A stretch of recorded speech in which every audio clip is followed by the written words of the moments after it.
प्रदेश में चुनाव की तारीख के ऐलान के साथ ही आचार संहिता लग गई। आचार संहिता के साथ ही जनता से जुड़ी घोषणाओं का दौर थम गया। आचार संहिता लगने के साथ ही कई काम थम जाएंगे तो कई काम चुनाव आयोग के पाले में आ जाएंगे। वो काम होंगे या नहीं, इसका फैसला आयोग करेगा। मैंने मध्य प्रदेश के संदर्भ में आपको एक पूरी रिपोर्ट दिखाई है, वहाँ कौन कौन से काम रुक सकते हैं, कौन कौन से काम चलते रहेंगे। आज राजस्थान के संदर्भ में बात करते हैं। आचार संहिता लगते ही जनता के मन में सवाल आने लगते हैं, जैसे क्या 3 नए जिले बनेंगे, अटक जाएंगे? जातिगत सर्वे का क्या होगा, जिसकी हाल में घोषणा हुई है? महिलाओं को फ्री मोबाइल मिल रहे थे, क्या उन पर भी रोक लग जाएगी? 23 नए बोर्ड्स की घोषणा की गई थी, उन घोषणाओं का क्या होगा? सरकार की ओर से अन्नपूर्णा फूड पैकेट बांटे जा रहे थे, उनका क्या होगा? 2.5 लाख शिक्षकों को तबादले का इंतजार था, क्या ये इंतजार ही रह जाएगा? आपको मुद्दे और निष्कर्ष के जरिए बताते हैं इन सभी सवालों के जवाब क्या हैं। मुख्यमंत्री अशोक गहलोत ने इस साल 17 नए जिले और 3 नए संभाग बनाने की घोषणा की थी। इसके बाद प्रदेश में 33 से बढ़कर 50 जिले हो गए। 7 संभागों की संख्या को भी बढ़ाकर 10 कर दिया गया। इसके बाद 6 अक्टूबर को सीएम ने 3 नए जिले सुजानगढ़, मालपुरा और कुचामन की घोषणा कर सबको चौंका दिया। जिलों की सिफारिश के लिए गठित कमेटी का कार्यकाल भी बढ़ाकर 31 मार्च 2024 तक कर दिया गया था। नए जिलों की घोषणा में सबसे जरूरी चीज थी नोटिफिकेशन। नए जिले बिना नोटिफिकेशन के अस्तित्व में नहीं आ सकते हैं। नए जिलों का नोटिफिकेशन 9 अक्टूबर तक जारी नहीं हुआ। निष्कर्ष ये है कि ऐसे में अब नए जिलों की घोषणा ही बनकर रह जाएगी। अब नोटिफिकेशन जारी करने के लिए सरकार को चुनाव आयोग से अनुमति लेनी होगी। चुनाव आयोग सामान्यतः ऐसे मामलों में अनुमति नहीं देता है। मुख्यमंत्री अशोक गहलोत ने आचार संहिता लगने के महज 3 दिन पहले प्रदेश में जातिगत सर्वे की घोषणा की थी। बिहार जातिगत सर्वे कराने वाला पहला राज्य है। चर्चा थी कि राजस्थान जातिगत सर्वे वाला दूसरा राज्य बन जाएगा। राज्य मंत्रिमंडल ने जातिगत सर्वे की मंजूरी दी। इसके वित्तीय और प्रशासनिक मंजूरी भी चुनाव आचार संहिता से पहले यानी 7 अक्टूबर 2023 को ही लागू हो गई। सर्वे के आदेश भी जिला कलेक्टरों को 7 अक्टूबर को ही जारी कर दिए गए। ऐसे में इसका कार्य चुनाव आचार संहिता से पहले शुरू हो गया है। राजस्थान सरकार ने सामाजिक न्याय और अधिकारिता विभाग और आयोजना विभाग को इसकी जिम्मेदारी दी है। आयोजना विभाग को इसके लिए नोडल विभाग बनाया गया है। अब सभी जिला कलेक्टरों को कहा गया है कि वो अपने जिले में कार्यरत सरकारी विभागों के कर्मचारियों को इस कार्य में लगाएं और जाति आधारित सर्वे को पूरा करें। 9 अक्टूबर को विभिन्न विभागों के बीच इस संबंध में एक महत्वपूर्ण बैठक भी होनी है। निष्कर्ष क्या निकलता है? प्रदेश के मुख्य निर्वाचन अधिकारी डॉक्टर प्रवीण कुमार गुप्ता बताते हैं कि चुनाव आयोग आचार संहिता लगने के दौरान किए जाने वाले किसी भी सरकारी कार्य, घोषणा, बयान, आदेश आदि को अपने विवेकाधिकार में ले सकता है। आयोग को यदि लगे कि कोई कार्य चुनाव आचार संहिता का उल्लंघन है या किसी आदेश के जरिए मतदाताओं को अनुचित रूप से प्रभावित किया जा रहा है तो वो उस पर रोक लगा सकता है।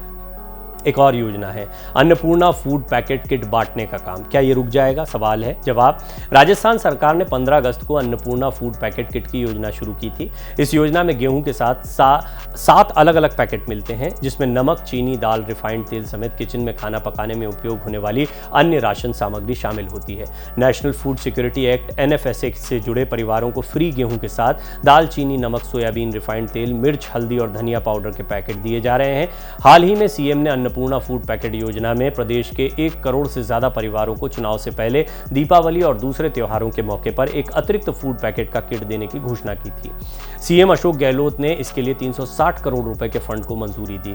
इसके तहत प्रदेश के 1 करोड़ से ज्यादा परिवारों को 15 अक्टूबर से 15 नवंबर के बीच दिए जाने वाले नियमित फूड पैकेट के अलावा एक और फूड पैकेट मिलेगा। इसका निष्कर्ष क्या निकलता है? सरकार की अन्नपूर्णा फूड पैकेट किट योजना का अंतिम निर्णय चुनाव आयोग ही करेगा। चुनाव आयोग अन्नपूर्णा फूड पैकेट किट बांटने को मंजूरी देगा तो भी पैकेट से सीएम की तस्वीर हटानी होगी। सीएम की तस्वीर नहीं हटने पर इस योजना को बंद करना पड़ेगा। बेरोजगारों को नौकरी का इंतजार करना होगा, पूरा होगा उनका इंतजार नहीं होगा? इस सवाल का जवाब भी जानिए।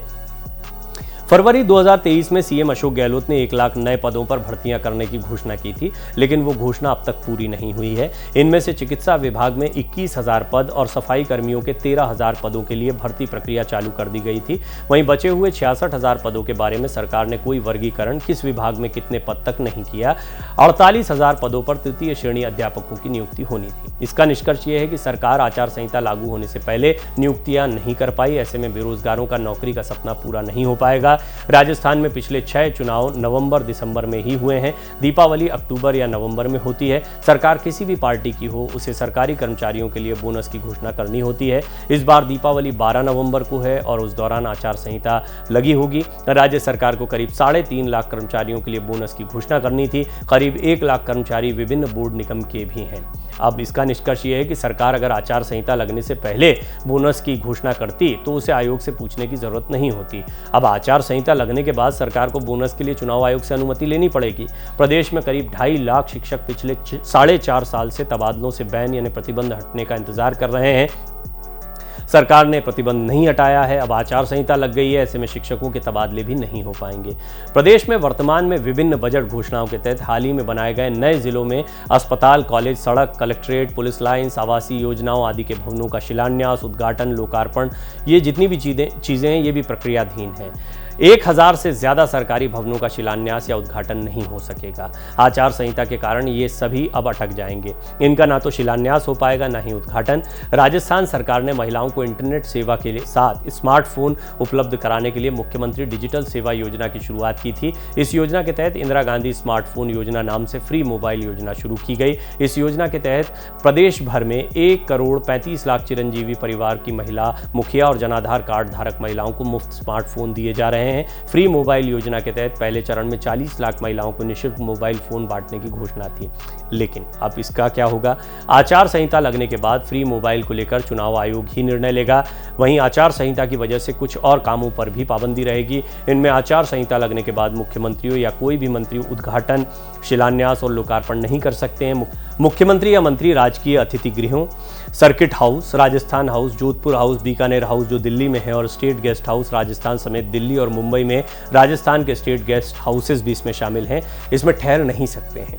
मुख्यमंत्री या मंत्री सरकारी वाहन से किसी राजनीतिक सभा, सम्मेलन, कार्यक्रम आदि में नहीं जा सकते हैं। मुख्यमंत्री या मंत्री सरकारी विभागों, अफसरों, पुलिस आदि की रूटीन मीटिंग के अलावा बैठक नहीं ले सकते। उन्हें कोई नया आदेश लागू करने के लिए नहीं कह सकते। सरकार के लिए किसी नए कार्यक्रम को लॉन्च करना, नई योजना की घोषणा करना, नई भर्ती शुरू करना, नया बजट आवंटित करना, नई नीति लागू करना, सरकारी कार्मिकों के ट्रांसफर पोस्टिंग आदि करना संभव नहीं होगा।